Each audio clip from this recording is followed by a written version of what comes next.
은 설교 자체가 가장 큰 숙제예요.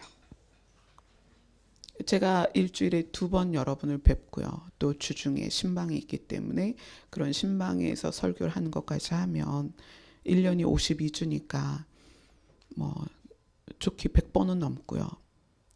150번, 200번 이렇게 설교를 할 수가 있겠죠. 그래서 늘 주님 앞에 앉거나 서거나 그러면 제가 집중하는 것은 주님의 마음, 주님의 생각, 주님의 뜻입니다. 근데 며칠 전에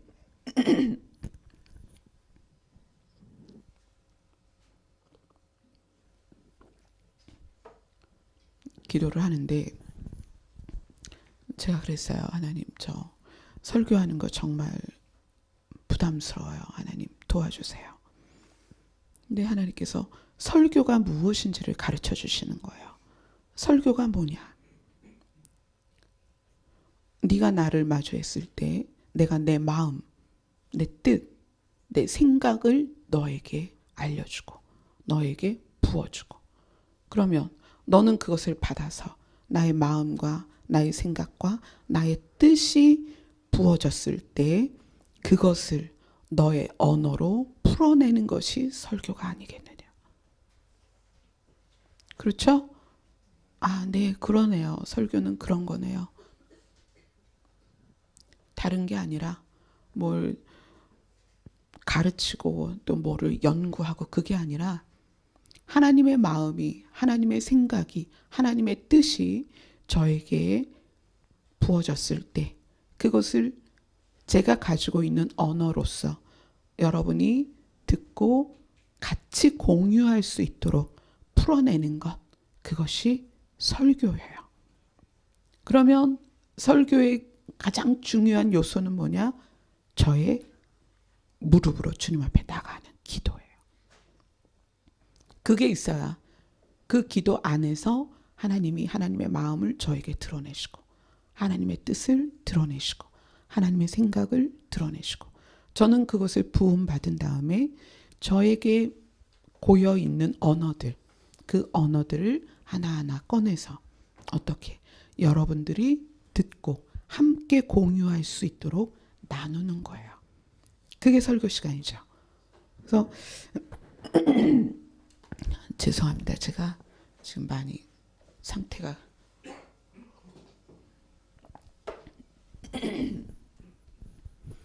하나님께서 그렇게 설교에 대해서 자세히 저에게 알려주시고 나니까 그렇죠. 예전에도 제가 그런 말씀을 드렸는데 저의 설교 준비는 기도예요. 그냥 주님 앞에 앉아 있는 거예요. 저희 거실에, 그러니까 저희 집 자체에 종교 서적이 없어요.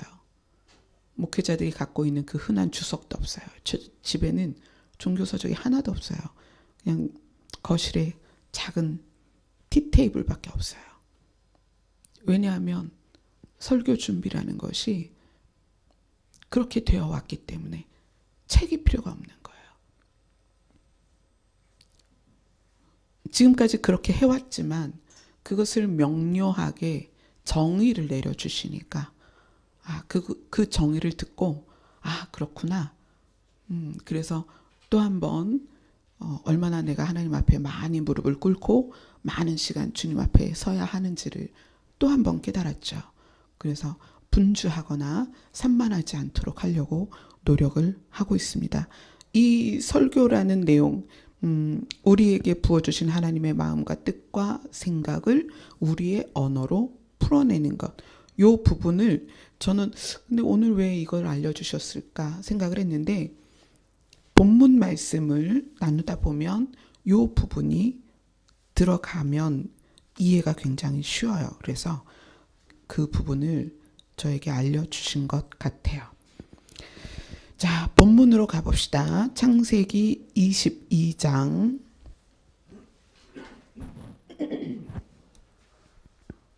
7절부터 말씀입니다. 너무나 잘하는 말씀이죠. 정말 잘하는 말씀이에요. 스토리 어떻게 되죠? 하나님께서 아브라함에게 네 아들을 바쳐라. 그러니까 새벽에 아들을 깨워서 나무를 아들 어깨에 지워서 종하고 가다가 종은 거기 서 있어. 우리 둘이 제사 지내고 올게. 그리고 모리아산 꼭대기에 갑니다. 모리아산 꼭대기에 가면서 아들은 얘기를 하죠. 아빠, 양은 어디 있어요? 이 나무도 있고 이상하다. 제사를 하나님 앞에 드리려면 양이 있어야 되는데 양이 어디 있죠? 그게 오늘 본문이에요. 7절에 보면 이삭이 그 아버지 아브라함에게 말하여 이르되 내 아버지여 하니 그가 이르되 내 아들아 내가 여기 있노라. 이삭이 이르되 불과 나무는 있거니와 번제할 어린 양은 어디 있습니까? 그러니까 아브라함이 이렇게 대답합니다. 내 아들아, 번제할 어린 양은 하나님이 자기를 위하여 친히 준비하시리라 하고 두 사람이 함께 나아가서 하나님이 그에게 알려주신 곳에 이르렀습니다. 그러니까 아브라함이 그 다음에 뭐 했겠어요? 그곳에 제단을 쌓고 지고 왔던 나무로 제단을 쌓고 나무를 벌려놓고 그 다음에 그 아들 이삭을 결박하여 제단 위에 놓습니다. 그리고 제물은 어떻게 해야 돼요? 각을 떠야 되잖아요. 내장을 꺼내야 된단 말이에요. 그래서 손을 내밀어 칼을 잡고 그 아들을 잡으려고 하는 찰나에 여호와의 사자가 하늘에서부터 그를 불러서 아브라함아 아브라함아. 아브라함이 이제 대답하죠. 제가 여기 있습니다. 그러니까 그 사자가 그 목소리가 그 아이에게 내 손을 대지 말라. 그에게 아무 일도 하지 말라. 내가 너의 아들 너의 독자까지 나에게 아끼지 아니하였으니 내가 이제야 아브라함 네가 하나님을 경외하는 줄을 알게 되었다. 그리고 나니까 아브라함이 무슨 생각을 했겠어요? 아들은 잡지 말라고 하니까 아들에게 손을 대지 말라고 하니까 아들을 내려놨겠죠. 그리고 거기에 올릴 양이 필요하니까 눈을 들어 살펴본 거예요. 그랬더니 숫양이 뿔이 수풀에 걸려서 못 도망가고 잡혀 있는 거예요. 그래서 아브라함이 가서 숫양을 가져다가 아들을 대신해서 번제를 드렸습니다. 그래서 이제 14절에 이렇게 나옵니다. 아브라함이 그 땅 이름을 여호와 이레라 하였으므로 여호와 이레라는 뜻은 하나님께서 준비하신다. 하나님께서 준비하신다. 그래서 사람들이 지금까지도 그 땅에 오면 뭐라고 얘기하냐면 여호와의 산에서 준비되리라. 여호와 이레. 여호와의 산에서 준비되리라. 자, 여호와 이레라는 땅 이름을 만들기 전에 아브라함은 아들에게 이렇게 얘기했습니다. 번제할 어린 양은 하나님이 자기를 위하여 친히 준비하실 것이다. 하나님이 자기를 위하여 친히 준비하시리라. 오늘 이 내용에서 가장 중요한 것은 하나님이 자기를 위하여, 하나님 자신을 위하여 친히 하나님이 직접 준비를 하신다는 거예요. 하나님이 준비하실 걸 알고도 왜 아브라함은 자기 아들을 올려서 묶어서 칼로 찌르려고 했을까요? 거기에는 이제 몇 가지 심리가 있죠. 하나는 내가 이 아이들을 바쳐서 각을 떠서 생명을 하나님께 올려드리면 하나님은 약속의 하나님이시고 나의 자손을 하늘의 별처럼 바다의 모래처럼 많게 해주시겠다고 했으니까 이삭이 아닌 다른 아들을 주실 수도 있고 또는 이삭이 다시 살아날 수도 있고 여러 가지 생각을 했을 거예요. 그러니까 하나님께서 바쳐라 한 것에 대하여 저항하지 않는 거예요. 바쳐라. 하나님은 약속의 하나님이시고 나에게 약속을 주셨어. 그럼 바쳐라 하는 그 시점에서 바치는 것이 문제가 되지 않는 거예요. 약속을 이루실 거니까. 그럼 그건 뭐냐면 이미 아브라함에게는 하나님을 향한 절대적인 신뢰가 밑바탕이 됐다는 거예요. 그 신뢰가 있기 때문에 바쳐라 할 때 바치는 것이고, 바친 이후에 생겨날 문제들에 대해서 이삭에게 얘기하는 거예요. 하나님이 자기를 위하여 친히 준비하실 것이다. 왜냐하면 하나님께서 나에게 나의 자손은 하늘의 별처럼 바다의 모래처럼 많을 거라고 했는데, 나의 독자 너를 하나님께 바치라고 하시는 이유는 그 다음에 그 약속을 이루실 그 어떤 방법을 갖고 계시다는 것을 신뢰하는 거예요. 그래서 스스럼 없이 자기 아들을 묶어서 제단 위에 올려놓고 칼을 든 거예요. 그래서 하나님께서 그 순간에 멈추게 하시고 순양으로 각을 떠서 제사를 드리게 하죠. 자, 그리고 나서 18절을 한번 보세요. 18절을 다 같이 읽습니다. 시작. 또 내 시로 말미암아 천하 만민이 복을 받으리니 이는 내가 나의 말을 준행하였음이라 하셨다 하니라. 자, 하나님께서 친히 준비를 하시는데, 하나님이 누구를 위하여 준비를 하시는가? 누구? 자기를 위하여 친히 준비하시는데, 그 준비하신 것을 누리는 대상이 있습니다. 하나님이 하나님을 위해서 준비하시는데, 그 준비한 것을 누가 누리느냐? 여러분들이 지금 이 말씀을 받는다면 하나님이 준비하신 것을 누리셔야 됩니다. 그 누림은 사람이 누려요. 준비는 하나님이 하시는데 사람이 누린다. 근데 어떤 사람이 누리느냐? 첫 번째, 이 아브라함에게 뭐라고 얘기하냐면, 내가 하나님을 경외하는 줄을 알게 되었다. 하나님이 준비하신 것을 누가 누리느냐? 하나님을 경외하는 사람. 경외가 뭐죠? 경외라는 단어를 어디에 쓸까요? 경외는 하나님의 주권, 하나님의 주권을 또 하나님의 영광을 인정하면서 두려워하는 사람이에요. 그러니까 그 두려움이 무서운 두려움이 아니라 거룩한 두려움이에요. 하나님의 주권을 인정하는 거예요. 그러니까 아브라함이 하나님의 주권을 인정하기 때문에 하나님께서 아들을 바쳐라 그러면 네, 고민을 안 하는 거예요. 그냥 바치는 거예요. 왜? 이삭에게 얘기했잖아요. 하나님이 예비하실 거야. 준비하실 거야. 너를 내가 각을 떠서 바쳐도 그 사후에, 그 다음에 필요한 것은 하나님이 반드시 나에게 주실 거야. 그 신뢰. 근데 그 신뢰가 어디서 온다? 하나님을 경외하는 거예요. 하나님의 주권을 인정하는 거예요. 하나님의 주권, 하나님의 영광을 인정하는 사람이 가지고 있는 거룩한 두려움. 아브라함에게 그게 있었습니다. 하나님을 경외하는 것. 그래서 하나님을 경외하는 사람이 무엇을 누린다? 하나님이 친히 준비하신 그 무엇을 누리는 거예요. 자, 두 번째로 하나님이 친히 준비하신 것을 누가 누리느냐? 18절 우리 같이 읽었죠. 내 시로 말미암아 천하 만민이 복을 받으리니 이는 내가 나의 말을 준행하였습니다. 어떤 사람이 하나님의 그 준비하신 것을 누리는가? 하나님의 말씀을 준행하는 사람이에요. 준행이라는 단어를 제가 찾아봤어요. 준행이 어떤 말이냐면 어떤 것을 기준으로 해서 그대로 행하는 것. 그러면 아브라함이 이렇게 얘기합니다. 나의 말을 준행하였느니라. 나의 말을 준행하였음이라. 하나님께서 그렇게 말씀하시면 무슨 말이에요? 하나님의 말씀이 기준이었다는 거예요. 하나님의 말씀이 기준이고 그 말씀을 어떻게 했다? 그대로 삶에서 살아냈다는 거예요. 준행이라는 것은 하나님의 말씀을 기준으로 하고 그 말씀을 삶으로 살아냈다.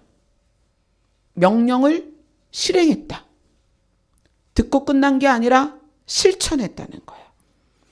그래서 하나님이 친히 준비하신 것을 누리는 사람은 누구냐? 하나님을 경외하는 사람과 하나님의 말씀을 준행하는 사람이에요. 그러니까 경외하는 사람은 하나님의 주권을 인정하는 거고요. 준행하는 사람은 삶의 기준이 하나님의 말씀이라는 거예요. 하나님을 경외하고 하나님의 말씀을 준행한다면 그것이 사역자로부터 성도에게 모두에게 실제가 된다면 이 세상에 교회는요, 칭찬받을 수밖에 없어요. 이 세상의 교회는 존경받을 수밖에 없습니다. 하나님의 주권을 인정하고 하나님의 말씀이 기준이 되면 교회는 지금처럼 타락할 수 없습니다. 그래서 하나님이 친히 준비하시는 것을 교회들이 누리지 못하는 거예요. 그걸 누리지 못하니까 세상적으로 누리는 거예요. 물질을 쌓고 교회가 명예를 추구하고 교회가 오락을 추구하는 거예요. 하나님이 주신 걸 누리지 못해요. 환난과 연단 속에서도 평안을 누릴 수가 없는 거예요. 예수 그리스도께서 그렇게 말씀하십니다. 내 안에 있는 것은, 이 평안은 세상이 감당할 수 없는 평안이다. 교회가 실제로 그런 예수 그리스도 안에 있는 평안을 누린다면 온갖 오락을 가지고 교회를 채우려고 하지 않습니다. 성전 안에 머무는 것으로 완전한 평안을 누리기 때문이에요. 자, 그러면 하나님께서 자기를 위하여라고 표현하신 것은 어떤 의미가 있을까요? 하나님은 하나님의 뜻을 이루는 방법이 있어요. 하나님 마음에 소원이 있을 거 아니에요? 그럼 그 소원을 어떤 사람에게 부으세요. 그럼 이 사람이 하나님의 소원이 부어졌어. 그럼 이 사람은 이 하나님의 소원을 가지고 뭘 하냐면 기도를 해요. 그러니까 예를 들어서 어떤 사람에게 하나님의 소원이 북한에 있는 그 동포들을 살려내는 거야. 북한의 성도를 살리는 게 하나님의 소원이에요. 그럼 어떤 사람에게 그 마음을 주십니다. 그럼 그 사람은 거기에서 앉아서 날마다 그 북한 성도들을 위해서 눈물을 뿌려 기도를 해요. 그러면 하나님은 이렇게 약속하셨죠. 너의 부르짖음이 내 귀에 들린 대로, 너의 말이 내 귀에 들린 대로 내가 시행하리라. 약속해 주셨잖아요. 그러니까 하나님의 소원을 사람에게 부으십니다. 그 부음을 받은 사람이 그걸 가지고 간절히 기도해요. 그러면 하나님은 그 일을 이루십니다. 합법적으로 이루시는 거예요. 왜요? 약속하셨죠. 네 말이 내 귀에 들린 대로 내가 시행하리라.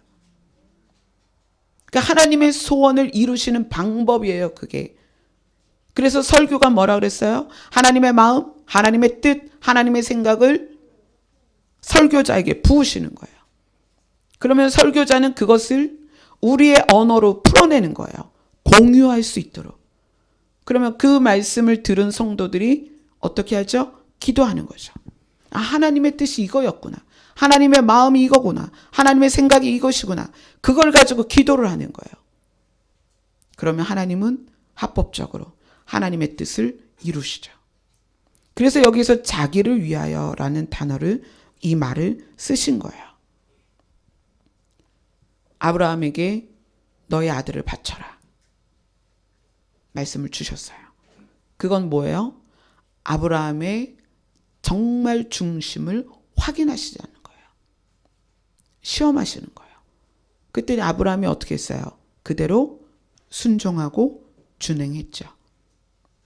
그래서 그를 이 땅에서 믿음의 조상으로 세우고자 하는 하나님의 뜻이 이루어진 거예요. 그러니까 하나님이 자기를 위하여 그 마음을 부으실 때에 그 부으심의 대상은 누구냐면 기도하는 자입니다.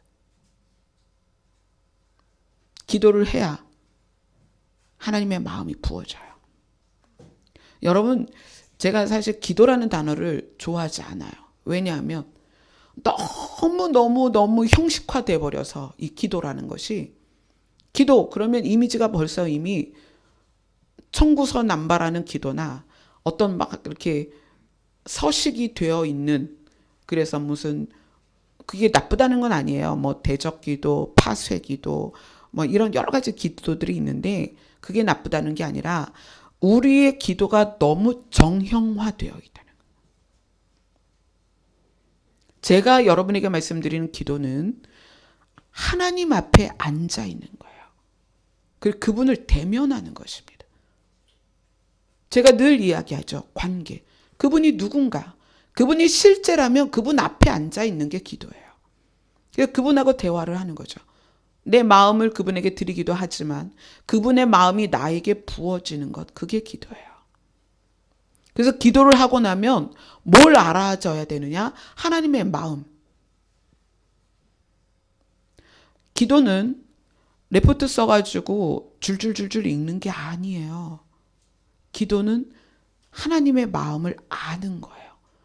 그래서 내가 2시간, 3시간, 4시간 기도를 했는데 그 기도하고 속이 후련해. 이런 기도 잘못하는 거예요. 기도를 하고 나면 반드시 하나님의 마음이 느껴져야 돼요. 그게 제대로 하는 기도예요. 기도를 하고 나면 하나님의 뜻이 무엇인지, 하나님의 생각이 무엇인지, 지금 현재 우리에게 하나님이 무엇을 원하시는지를 느껴야 돼요. 우리는 말로 기도하지만 마음을 드려야 됩니다. 왜냐하면 하나님은 하나님의 마음으로 다가오기 때문에 그래요. 그래서 우리의 마음으로 하나님께 다가가고 하나님의 마음이 우리에게 부어졌어요.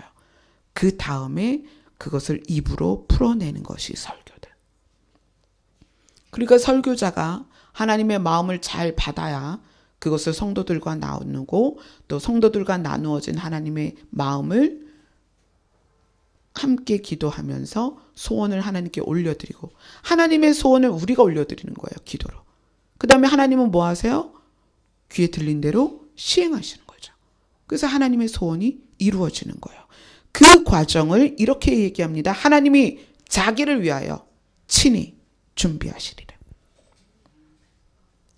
그래서 기도하고 하나님의 말씀이 기준이 되어 순종하는 자들에게 하나님은 자기의 소원을 넣어주십니다.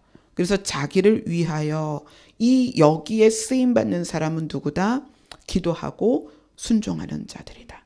그러니까 아브라함이 늘 하나님을 향하여 대면되어 있는 사람이었기 때문에 아브라함에게 하나님의 마음을 부으셨고 그 다음에 아브라함이 어떤 사람이에요? 하나님을 경외하고 하나님의 말씀을 준행하는 사람, 순종하는 사람이었기 때문에 하나님이 하나님의 마음을 부으신 거예요. 그래서 하나님이 자기를 위하여 친히 준비하신 순양을 누리죠. 자, 하나님이 준비하시는 것은 무엇인가? 오늘은 아브라함을 위해서 순양을 준비하셨습니다. 순양 때문에 누가 살았어요? 이삭이 살았죠. 하나님이 준비하시는 것은 생명을 살리는 걸 준비하세요. 굉장히 놀랐습니다. 하나님이 물론 우리를 위해서 이 세상에 많은 걸 준비하셨어요. 근데 이 준비하신 것이 태초에 예비되어진 이 모든 준비가 가만히 생각해 보면 우리를 살리는 거예요. 물, 햇빛, 공기, 열매 맺는 나무, 씨 가진 열매 맺는 나무, 그 다음에 온갖 채소, 그 다음에 수많은 동물들 다 뭐예요? 사람이 생명을 유지하도록, 그 다음에 동물이 생명을 유지하도록 기본적인 거예요. 그걸 다 준비하셨어요. 그런데 하나님께서 이 역사를 통하여 준비하시는 내용을 가만히 보면 생명을 살리기 위해 필요한 것들을 준비하고 계십니다. 한번 보겠습니다. 자, 창세기로 갑시다. 지금 창세기죠. 창세기 6장입니다.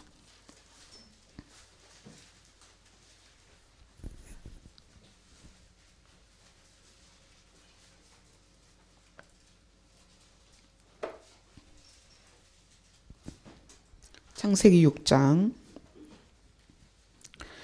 1절부터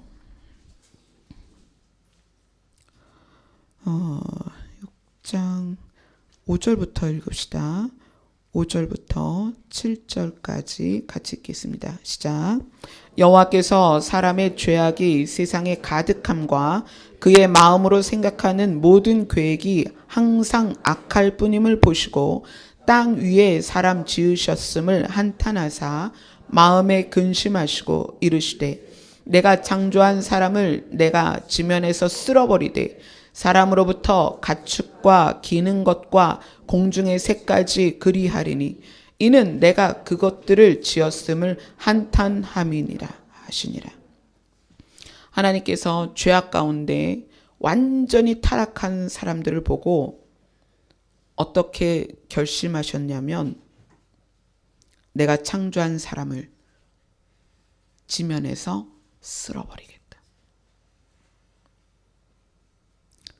사람뿐만 아니라 가축과 기는 것과 공중의 새까지 그리하리니.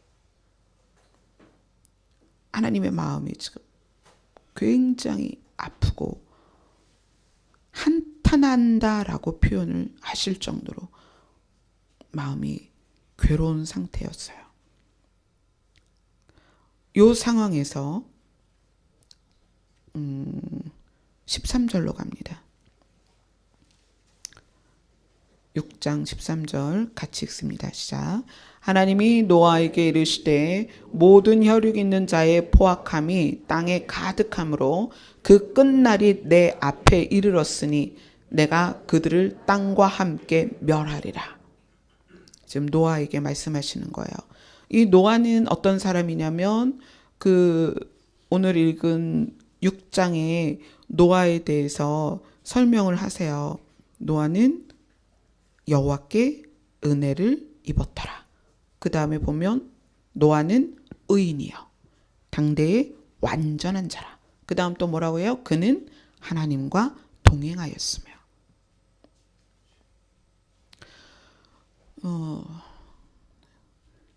동행이라는 거는 다음에 좀 자세히 설명을 해드릴게요. 지금 이걸 또 나눠야 되니까. 자, 그래서 이제 하나님이 노아에게 명령을 하십니다. 이렇게 해서 방주를 준비해라. 그렇게 하고 또 내가 홍수를 일으켜 17절에 이야기합니다. 17절 같이 읽어볼까요? 시작. 내가 홍수를 땅에 일으켜 무릇 생명의 기운이 있는 모든 육체를 천하에서 멸절하리니 땅에 있는 것들이 다 죽으리라.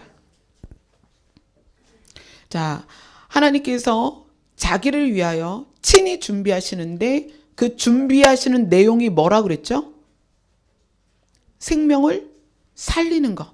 하나님은 자기를 위해서 준비하시는데 반드시 생명을 살리는 것을 준비하십니다. 근데 그 하나님께서 이 땅에서 무릇 생명의 기운이 있는 모든 육체를 천하에서 멸절할 것이다. 땅에 있는 모든 것이 죽을 것이다. 그러면 아까의 말씀대로 하나님은 자기를 위하여 친히 준비하십니다. 뭐를? 생명을 살리기 위한 것을 준비하십니다. 그것이 19절에 나옵니다. 18절 19절 같이 읽습니다. 시작. 그러나 너와는 내가 내 언약을 세우리니 너는 내 아들들과 내 아내와 내 며느리들과 함께 그 방주로 들어가고 혈육 있는 모든 생물들을 너는 각기 암수 한 쌍씩 방주로 이끌어들여 너와 함께 생명을 보존하게 하되. 생명을 보존하게 할 수 있는 걸 하나님은 반드시 준비하십니다. 아멘. 이건 어떤 상황에서도 마찬가지입니다. 하나님은 반드시 생명을 보존하게 할 수 있는 것을 준비하십니다. 20절 창세기 6장 20절 다시 읽습니다. 시작. 새가 그 종류대로 가축이 그 종류대로 땅에 기는 모든 것이 그 종류대로 각기 둘씩 내게로 나오리니 그 생명을 보존하게 하리라. 아멘. 하나님은 노아 시절에 땅 위의 모든 생명을 죽이기로 작정하셨지만 준비하신 게 있어요. 무엇을? 생명을 보존하게 할 수 있는 방법을 준비하십니다. 하나님이 자기를 위하여 친히 준비하시는 이 내용이 왜 중요하냐면 이 마지막 때는 노아의 때와 같을 것이다. 그렇게 말씀하셨죠? 지금 우리가 노아의 때를 보니까 하나님께서 호흡이 있는 모든 것, 생명의 기운이 있는 모든 것을 땅에서 멸절하리라. 쓸어버리리라. 다 죽일 것이다. 그리고 나서 반전이 나옵니다. 그러나요. 다 악하고 다 타락했어. 그러나 나에게 은혜 입을 자들이 있을 것이다. 노아는 여호와께 은혜를 입었더라. 그 은혜 입은 자들을 위하여 무엇을 준비하느냐? 그 생명을 보존케 할 방법을 준비하신다는 거예요. 굉장히 중요한 내용입니다. 우리가 말세 지말에 살고 있는 우리가 주님 곧 오신다. 어떡하지? 주님 곧 오신대. 어떡하지? 우리 들림받지 못하면 어떡하지? 구원받지 못하면 어떡하지? 우리 애들 보니까 아직도 믿음이 없어 보이고, 남편 보니까 전혀 안 믿는 것 같고, 아내 보니까 한참 멀었어. 어떡하지? 여호와 하나님은 우리에게 주신 약속, 자기를 위하여 반드시 준비하십니다. 무엇을? 생명을 살리는 걸 준비하신다는 거예요. 이제 제가 그것을 말씀드릴 것입니다.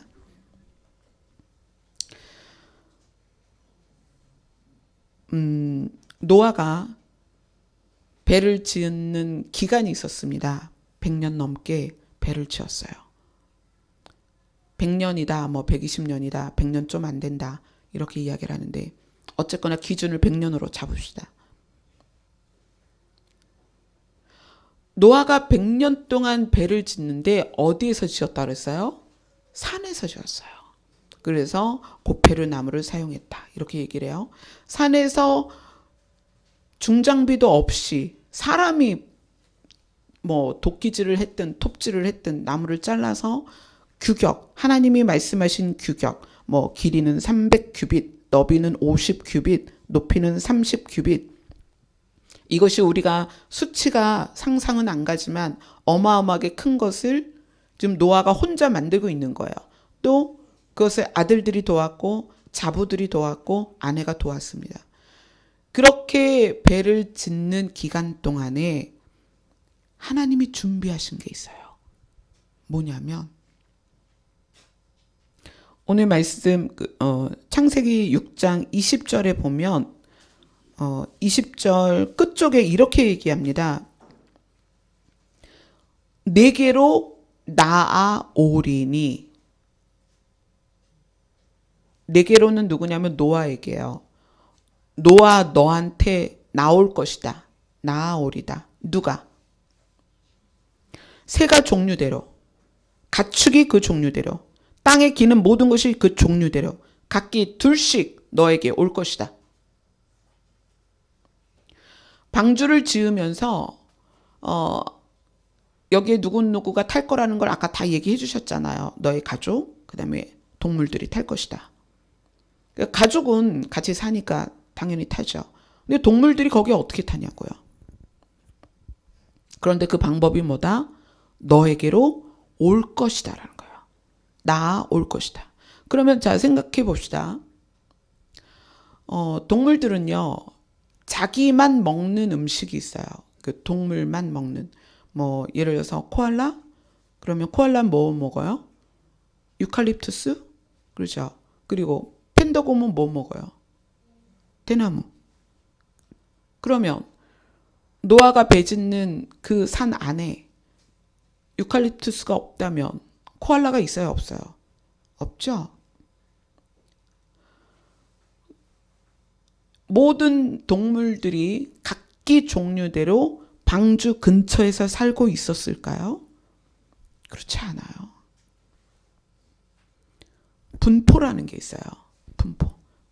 퍼져 있었는데 하나님께서 요이 땅 하니까 그 동물들이 기는 애들은 기는 속도로 얼마나 천천히, 달팽이는 달팽이대로, 도마뱀은 도마뱀대로, 기어서라도, 두 발로 걷는 애는 걸어서, 날개 있는 애들은 날아서, 다리가 4개인 건 4개로 어떻게 왔다?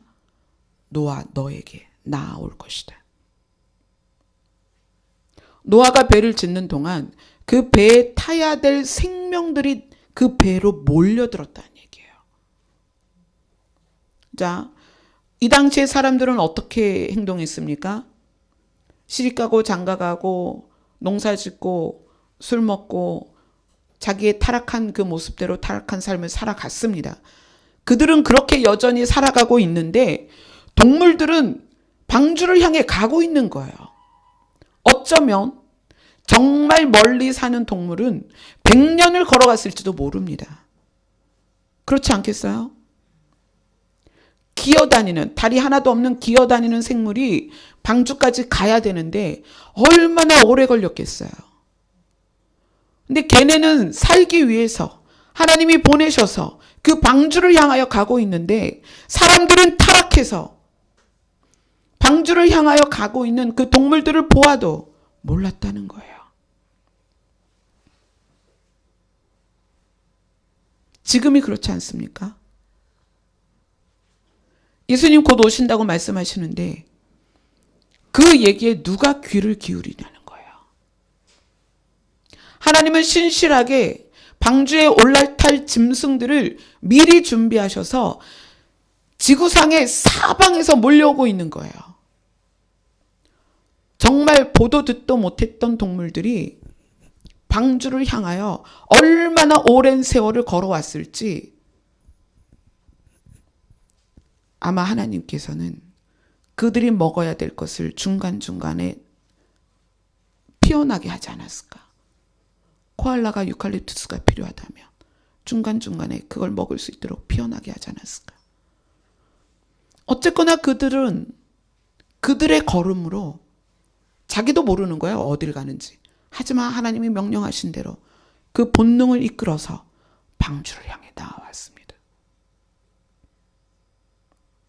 하나님의 준비는 생명을 위한 준비예요. 우리가 그 준비된 그것, 그 생명을 위한 것을 누리느냐는 거예요. 누릴 수 있냐는 거예요.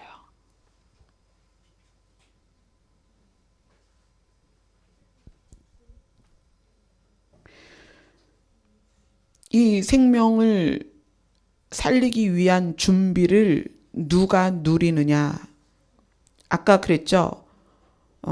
하나님이 자기를 위하여 친히 준비하시는데 누구를 위해 준비하신다? 하나님을 경외하고 하나님의 말씀을 준행하는 사람. 자, 그럼 준행 그걸 봅시다. 창세기 6장 22절입니다. 창세기 6장 22절 같이 읽습니다. 시작. 노아가 그와 같이 하여 하나님이 자기에게 명하신 대로 다 준행하였더라. 아멘. 하나님이 말도 안 되는 명령을 하신 거예요. 산에다 배 지어라. 말도 안 되죠.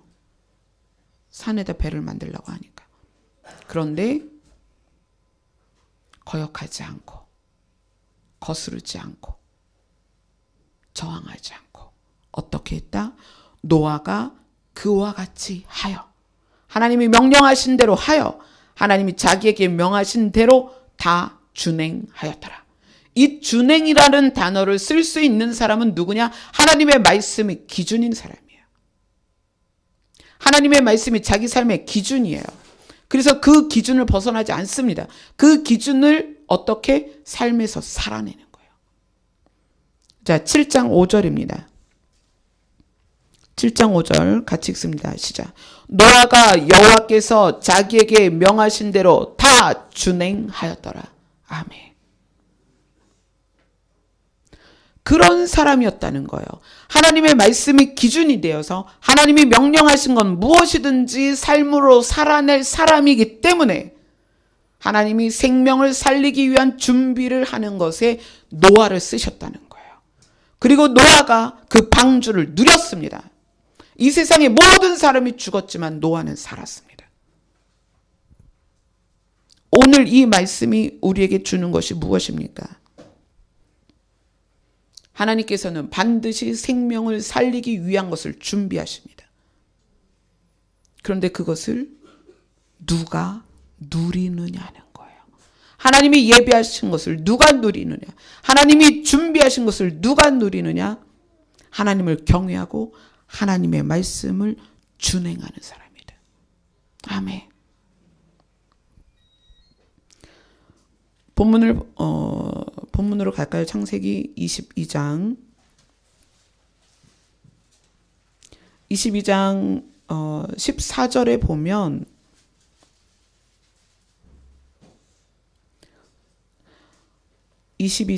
창세기 22장 14절 같이 읽습니다. 시작. 아브라함이 그 땅 이름을 여호와 이레라 하였으므로 오늘날까지 사람들이 이르기를 여호와의 산에서 준비되리라 하더라. 여호와의 산에서 준비된다. 물론 이제 아브라함이 이삭을 바친 곳이 산이었습니다. 산 이름이 모리아 산이에요.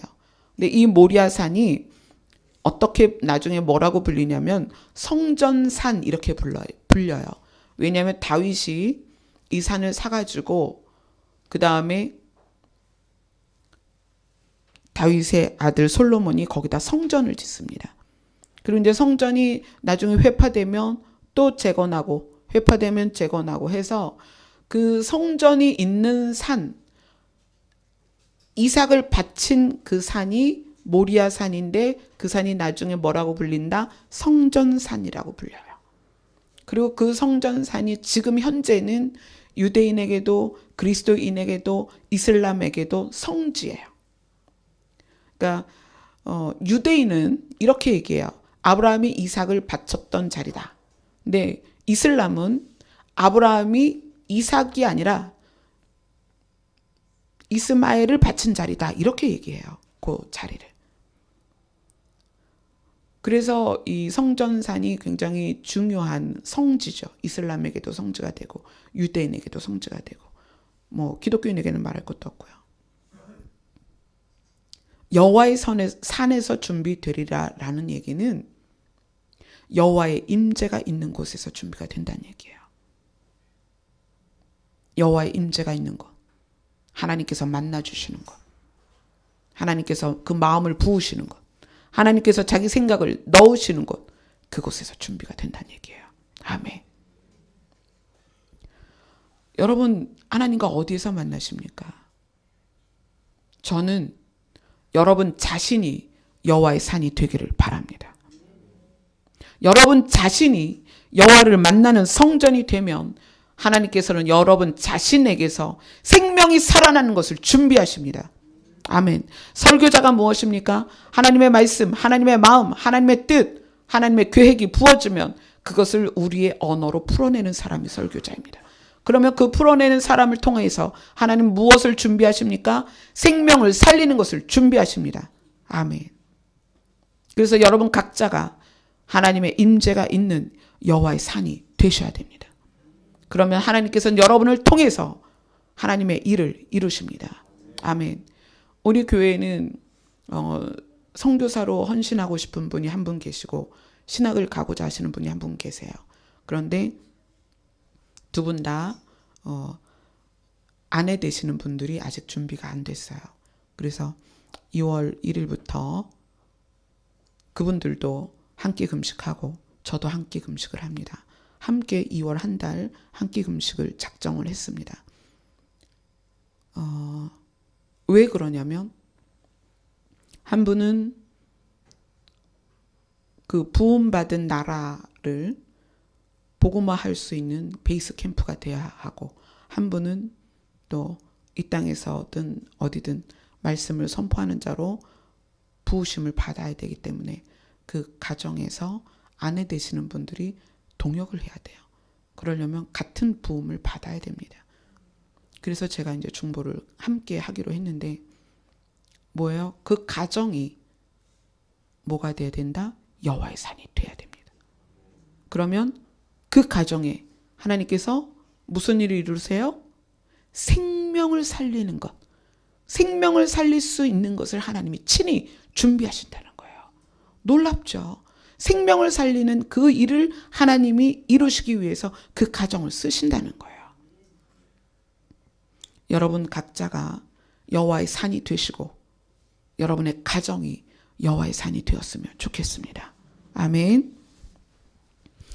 그런데 이 모든 것, 오늘 나눈 말씀을 이루기 위해서 반드시 필요한 게 하나님의 성품을 이해하는 거예요.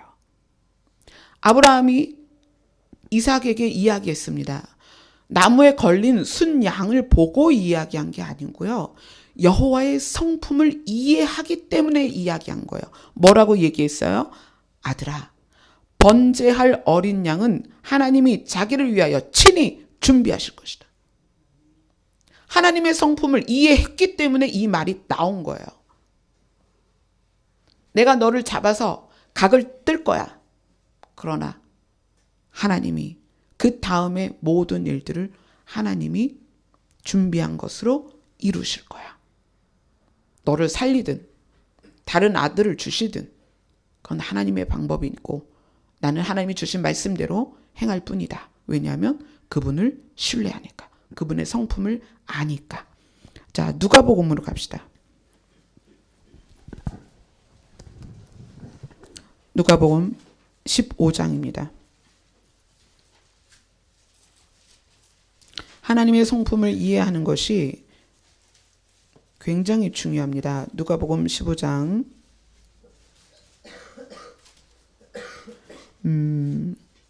11절입니다.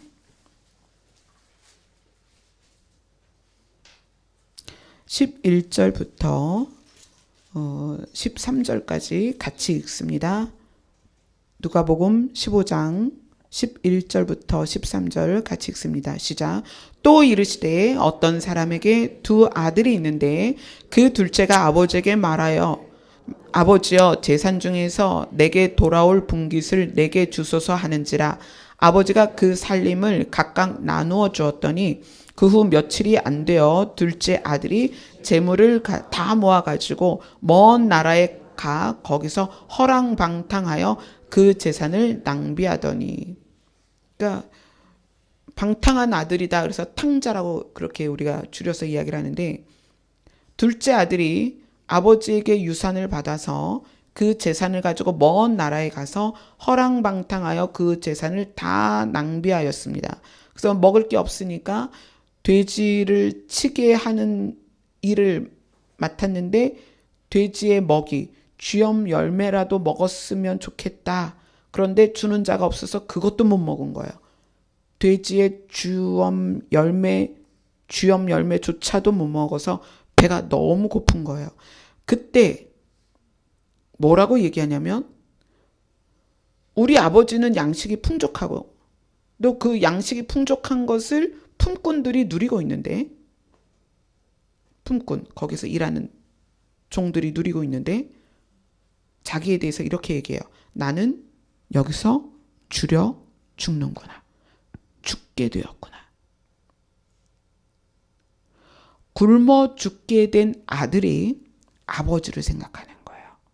그분에게는 생명을 살리는 것이 있다는 거예요. 그걸 아는 거예요. 그리고 그 아들이 뭐라고 하냐면 20절에 이에 일어나서 아버지께로 돌아가리라. 나는 죽게 되었고 아버지께는 그 생명을 살릴 만한 것이 있단 말이에요. 근데 이 아들이 뭐라고 얘기하냐면 아버지께 돌아가리라. 자, 왜 아버지께 돌아가니라? 이 아버지께 돌아갈 수 있는 마음을 어떻게 먹었고 어떻게 아버지께로 돌아갔냐면 아버지의 성품을 알기 때문입니다. 만약에 아버지 집에서 떠나기 전에, 그 유산을 받기 전에 아버지가 맨날 때리고 구박하고 아들을 지적하고 비난하고 욕을 하고 그랬던 아버지라면, 그 풍족한 먹거리를 쌓아두고도 아들에게 주지 않았던 아버지라면, 많은 품꾼들이 있었는데 그 품꾼들이 아버지의 양식을 누리지 못하는 것을 보았다면 이 아들이 아버지께로 돌아갈 수 있었겠냐는 거예요. 죽게 된 아들이 생명을 살릴 것을 소유한 아버지를 기억합니다. 그리고 뭐라고 얘기해요? 기억하고 일어나서 아버지께 돌아가니라. 실제로 그게 적용이 되죠. 아버지는 종들에게 이르되 제일 좋은 옷을 가져다가 입혀라. 손에 가락지를 끼워라. 신분을 회복하는 거예요. 가락지를 끼워라. 발에 신을 신겨라. 반지와 신은 그의 신분을 나타내는 거예요. 우리나라도 옛날에 그랬죠. 집신 신는 사람, 고무신 신는 사람. 그 신발을 이렇게 박물관 가면은 쫙 있잖아요. 왕이 신는 신발, 양반이 신는 신발, 상놈이 신는 신발 막 다 있죠. 신을 신기라는 거예요. 송아지 끌어다가 어떤 송아지? 살찐 송아지를 끌어다가 잡아라. 즐기자. 그러면서 그 아버지가 이렇게 얘기합니다. 내 아들은 죽었다가 다시 살아나시며 내가 잃었다가 다시 얻어노라. 생명을 살리는 것이 아버지께 있고 그것을 찾으러 그 생명을 얻으러 가면 생명을 주실 수 있는 아버지라는 것을 이 작은 아들이 그 아버지의 성품을 알았기 때문에 아버지께 돌아간 거예요. 아브라함이 자기 아들에게 하나님께서 친히 자기를 위하여 준비하실 것이라고 그 아들에게 말한 이유는 하나님을 이해했다는 거예요. 하나님의 성품을 알고 있다는 거예요. 자, 아버지께로 돌아간 아들과 아버지의 반응을 여러분 생각하세요. 이 마지막 때에 구원받는 자가 몇 명이나 되겠냐? 없을 거야. 몇 사람이나 들림 받겠어? 절대 그렇지 않습니다. 아버지의 성품을 여러분이 모르는 거예요. 하나님의 소원은 뭐냐면 한 명도 잃지 않고 구원하시는 거예요. 그래서 그 소원을 사람들에게 부으시고 기도하게 하시는 거예요. 내가 그것을 이루고 싶다. 이루고 말 거야. 너희들 기도해라. 저에게도 수년 전에 그 말씀을 주셔서 늘 감사헌금을 매주 드리는데 그 감사헌금의 제목이 그거예요. 영혼을 향한 아버지의 뜻을 이루소서. 영혼을 향한 아버지의 뜻은 살리는 것입니다. 그것을 저에게 부어주셨기 때문에 제가 이 자리에서 지금 설교를 하는 거예요. 영혼을 살리는 것. 지옥 가지 않게 하는 것.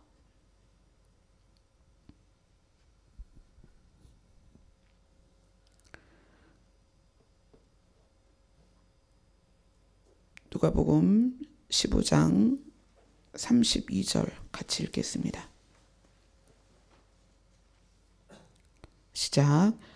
이 내 동생은 죽었다가 살아났으며 내가 잃었다가 얻었기로 우리가 즐거워하고 기뻐하는 것이 마땅하다 하니라. 아멘. 죽었다가 살아났습니다. 여러분 죽었다가 살아난 거예요. 여러분 죽었습니다. 죄로 인해 죽었지만 예수 그리스도 안에 있는 생명으로 말미암아 여러분이 살았습니다. 하나님의 성품을 여러분 이해하셔야 됩니다. 하나님은 살리는 분입니다. 여러분 주변에서 죽어가는 자들에 대하여 하나님을 설명하세요. 하나님은 여러분을 사랑하시고 살리기 원하는 분입니다.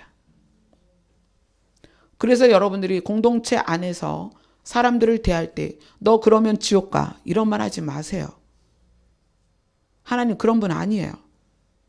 하나님은 살리기를 원하는 분이십니다.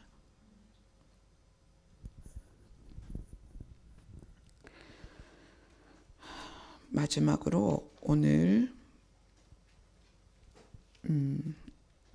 창세기 6장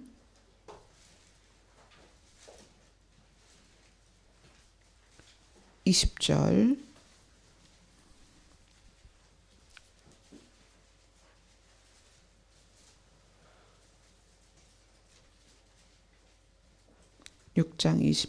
마지막 부분 내게로부터 같이 읽겠습니다. 시작.